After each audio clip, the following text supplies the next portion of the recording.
Hello and welcome to the Commander's Quarters, your Magic the Gathering source that helps you command your budget. This show and episodes like this one are possible thanks to viewers like you. If you're looking for an easy way to help support this show, make sure that you like, share, and subscribe. Also, hit that bell notification icon so you don't miss any new episodes. You can also go check out our playmats and other merchandise at thecommandersquarters.com. Another easy way to support this show is with our TCG player affiliate links. So whether you're buying a deck or individual cards, you can use this general link right here or one in the description. And the final way that you can support this show is by supporting us directly by becoming a patron. There are many benefits to being a patron, and I truly couldn't do this without all their support. Hey everyone, Mitch coming in for the Commander's Quarters studio. Welcome to the show. So the Strixhaven C21 Commander Deck Extravaganza spoiler season continues. Yesterday we got some really exciting cards in the Quandrix deck, so make sure you go check that episode out if you haven't seen it yet. But of course, make sure you watch this episode first because it would be very rude for you to leave, and I would definitely know. So on this episode, I'm going to be talking about all the exciting new Silverquill cards that were revealed today. And if you've seen this thumbnail, which you probably have since you actually clicked on this episode and started watching it, you're probably just as excited about the potential for a mono-white mass ramp spell as I am. But before we jump into this episode, again, a huge thank you to Eddie for all the great discussions on these cards. I'm trying to get these episodes out as quickly and as efficiently as I possibly can, and Eddie is a huge help with that. But with all that said, let's jump into it.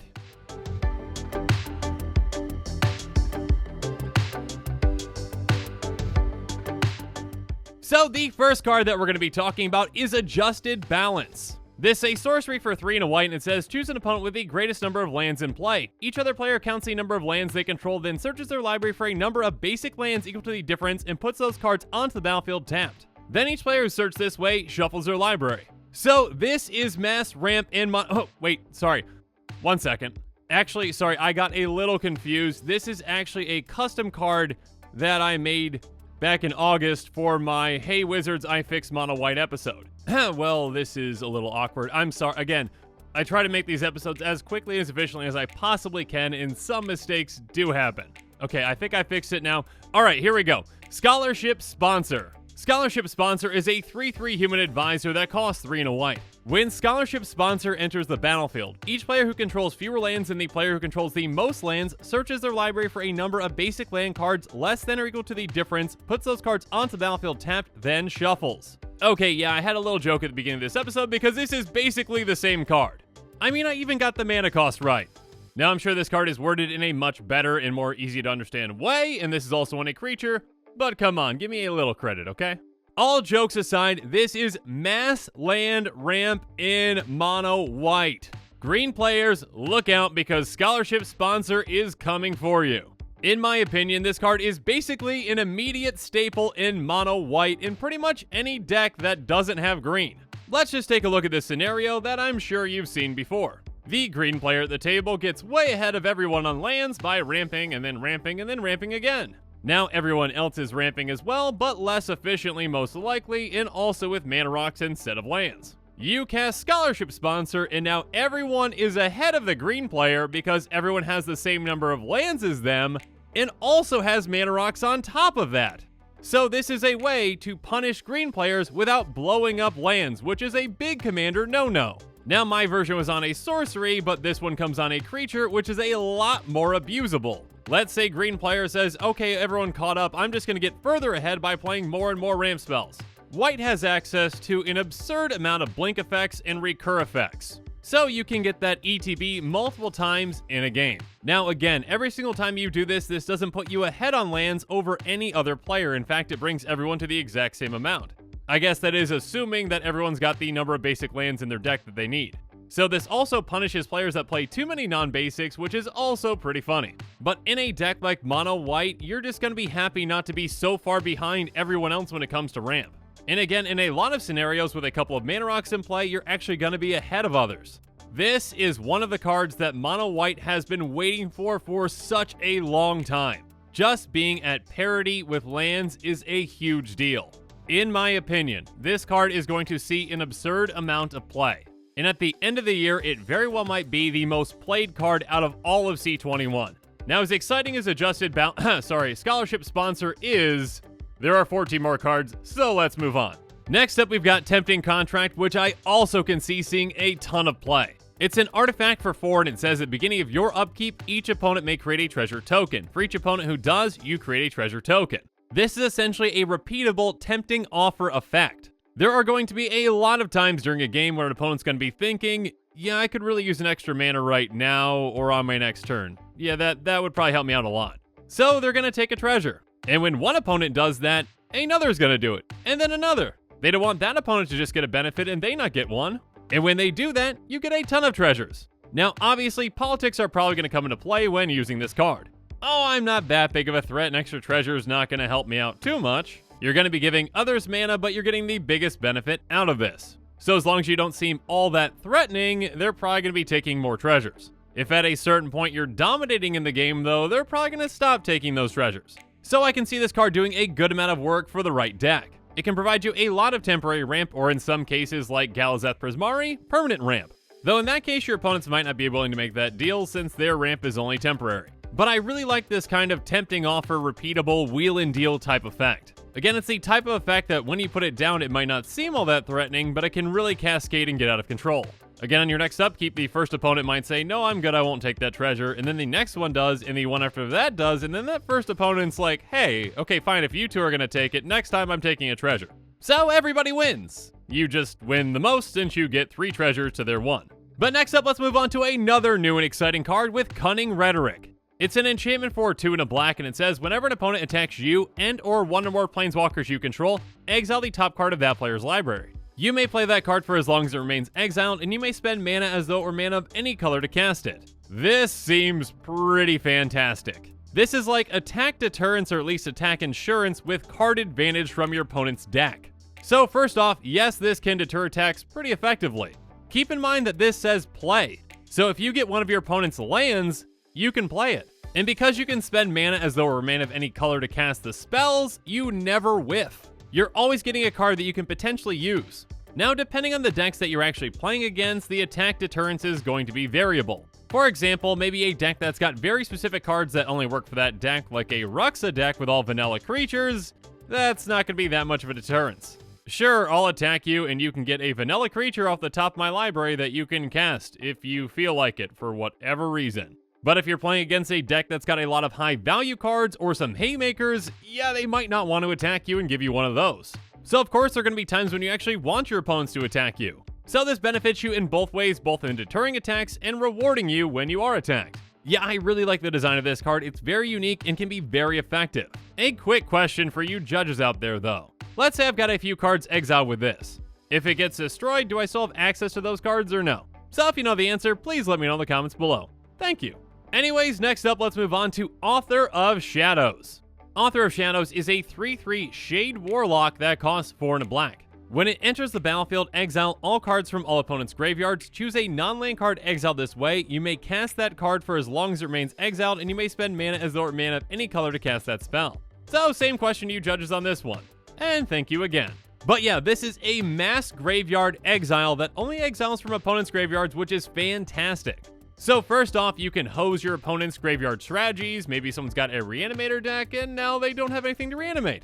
It's actually kind of funny to think about that if you're playing this against other C21 decks, the one that this is going to hose the most is the Lorehold deck, red and white graveyard, who knew? Anyways, when you exile all those cards, you get to pick one of them and then you get access to that card. I guess I should specify, unlike the last thing, this doesn't give you access to lands. Now, still, you probably wouldn't be taking a land anyways unless it's Gaea's Cradle, but still, you're going to have a lot of great choices in a lot of situations. If you're in need of a board wipe and someone had a board wipe in their graveyard, congratulations, now it's your board wipe. Or maybe just blow up your opponent's Smothering Tithe and then you cast this and now congratulations, you probably win. I really do enjoy these kinds of cards that give you access to your opponent's cards in unique ways. And cards like these in Cunning Rhetoric are going to be a lot more friendly than ones like a Send Triplets. You're not just straight up taking the card right out of someone's hand and casting it for yourself. You're getting access to it in a unique way, which also is effective for other reasons as well. And because you're in black, you've got access to reanimation and recursion effects, so yeah, you can get this back multiple times and get that effect over and over again. So you get to keep exiling your opponent's things and enjoying more of their cards. Next up, a fantastic new board wipe with Promise of Loyalty. It's a sorcery for 4 and a white, and it says each player puts a vow counter on a creature they control and sacrifices the rest. Each of those creatures can attack you or planeswalkers you control for as long as it has a vow counter on it. So this is kind of like a Divine Reckoning type board wipe, but the creatures that are chosen and that get to stick around can't attack you and have to swing elsewhere if they're going to attack. And everyone's probably going to keep their most powerful thing, so yeah, that's all upside. And again, keep in mind that this is a sacrifice effect. So this deals with pesky things like indestructible and regeneration as well. So this truly gets rid of basically everything except for the most powerful creature on each player's board, and then they use that against your opponents. Now, obviously, those creatures can do other things as well if they've got an activated ability, etc, etc. They can still utilize that creature against you in different ways, but again, for ones that want to attack, they have to send that creature elsewhere if they want to still use it. So yeah, for a 5-mana board wipe, you're getting a lot of value out of this. I can see this seeing a good amount of play in really turning games around out of nowhere. Next up though, let's move on to Combat Calligrapher. It's a 3/3 bird cleric with flying that costs 3 and a white. It says Inklings can attack you or planeswalkers you control. Whenever a player attacks one or more of your opponents, that attacking player creates a tapped 2/1 white and black Inkling creature token with flying that's attacking that opponent. So the Combat Calligrapher incentivizes everyone to attack your opponents. When a player does attack one of your opponents, they get rewarded with an Inkling that is also attacking. Keep in mind that this counts you as well. And keep in mind that because Inklings can attack you or planeswalkers you control, your opponents are probably going to utilize those Inklings that they're making to attack your opponents. But also keep in mind that there is some risk with this card as well. While it's on the field, yes, those Inklings can attack you. So over a few turns, your opponents might be building up their army of Inklings by attacking your other opponents. But then someone destroys this, and then everything's fair game. All those Inklings that are on the board that you helped create can now come at you if they really want to. So just keep that in mind. But still, this can be a fantastic political tool that rewards your opponents for attacking each other. And incentivizing your opponents to do what you want them to do is always a great thing. But now let's move on to Guardian Archon. It's a 5/5 Archon with flying that costs 4 white. When it enters the battlefield, secretly choose an opponent. You reveal the player that you chose, and then you and target permanent you control each gain protection from the chosen player until end of turn, activate only once. So this can throw a wrench into a lot of things. Because you are secretly choosing this, no one knows exactly who you're going to be picking. So they might think that you picked them even if you didn't. So because of that, they might not target you with something or attack you with something because they don't want to just get hosed by this. But maybe you pick someone else. And when you do need to use it, this can really save you. And on top of that, because you're in white, you've got access to plenty of blink effects and recur effects. So although this does say activate only once, if you get it back into play, it's basically a different card, so yeah, you can activate it again. And maybe that time you picked a different opponent. Again, the fun starts all over for your opponents. But now let's move on to a completely different kind of card with Stinging Study. It's an instant for 4 and a black, and it says you draw X cards and lose X life, for X is the mana value of a commander you own on the battlefield or in the command zone. So let's just talk about the highest potential value for this card really quick. If you've got, say, an Ur-Dragon deck, this is a draw 9, lose 9 for 5 mana at instant speed. If you've got Progenitus or Reaper King, this is draw 10, lose 10. And if you happen to have an Aname as one deck for whatever reason, this is draw 12, lose 12 at instant speed. And again, it doesn't matter if your commander's in the command zone or on the battlefield. So yeah, that's an interesting card for sure. Now, if you're running one of those commanders, are you willing to lose that much life to draw that many cards? I don't know. That's completely up to you to decide. What I would say for this is that you're probably going to want to have a commander that has at least 5 converted mana cost. Draw 5, lose 5 at instant speed is pretty good. So if my Scryfall search is correct, and my apologies if it's not, there are 215 commanders that cost 5 or more and that have black in their color identity. So everyone who's got a commander that meets those requirements, you make the decision for yourself. But yeah, I think it'd be pretty funny to have a Progenitus commander and just cast this to draw 10 out of nowhere, losing 10 life too. But speaking of out of nowhere, there's Inkshield. It's an instant for 3 white black, and it says prevent all combat damage to be dealt to you this turn. For each 1 damage prevented this way, create a 2/1 white and black Inkling creature token with flying. This is a turnaround spell if I have ever seen one. Someone swings big at you, and then you say, thank you for doing that, and then they're worried. If they were going to hit you for 20, guess what? You just got 20 Inkling tokens with flying. And these are 2/1s, so you're basically getting 2 power for each 1 damage you prevented. Yeah, this can be a game-ending spell. Someone thinks they have you and swings big at you, and you say, hold on a second, I'm gonna create a giant army out of nowhere and take all of you out. Now, not every deck wants a fog effect like this, but again, a game-ending fog effect like this can be pretty fun. But now let's move on to Keen Duelist.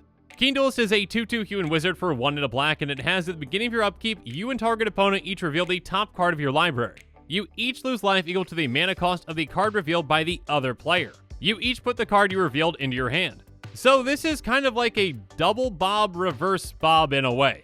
You and an opponent are both getting card advantage out of this, but the amount of life that you're each going to lose is dependent on the card that the other one revealed. So what you want to do is reveal something giant, and then your opponent loses a lot of life, and hopefully they just revealed a land. You get that huge thing into your hand, your opponent loses a ton of life, and you lose nothing. So obviously you want to be careful with the player that you choose with this. Hint hint, don't pick the Golos or Joda player because you're going to be losing a lot of life.